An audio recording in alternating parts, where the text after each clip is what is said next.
उनकी पत्नी रमाबाई ने बाबा साहब को एक लेटर लिखती है और भेजती है बाबा साहब की। बाबा साहब को जब लेटर मिलता है और बाबा साहब पढ़ते हैं फिर रोने लगते हैं और बाबा साहब कहते हैं, मैं कुछ पंक्तियों में आप लोगों को समझाना चाहता हूँ।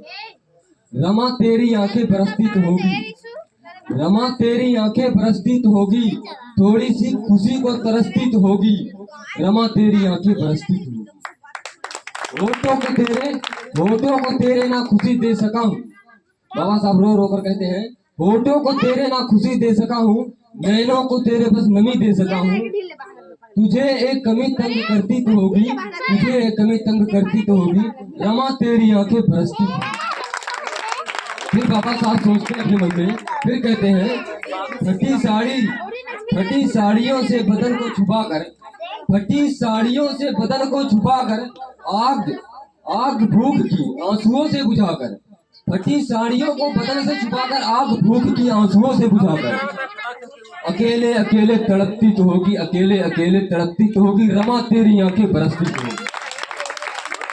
बाबा साहब सोचते हैं और रो रो कर कहते हैं, काबिल तेरा। बाबा साहब सोचते हैं और रो रो कर कहते हैं, एक लाचार बेबस पति अपने आप को मानते हैं और कहते हैं, काबिल तेरा मैं पति बन न पाया, काबिल तेरा मैं पति बन न पाया, एक अच्छा पिता भी कभी बन न पाया, ये दुनिया तुझे ताने कसती तो होगी, ये दुनिया तुझे ताने कसती तो होगी, रमा तेरी आंखें बरसती तो होगी। और बाबा साहब के जीवन की सबसे दर्दनाक घटना, उनके सबसे लाडले बेटे राजरतन की जो मृत्यु होती है, तब रमाबाई ने अपनी साड़ी की आंचल को फाड़ कर कफन के लिए देती है। उनके पास जान लो आप लोग की कफन के लिए भी पैसे नहीं थे, तब उनकी पत्नी रमाबाई ने साड़ी को फाड़ कर कफन के लिए दिया।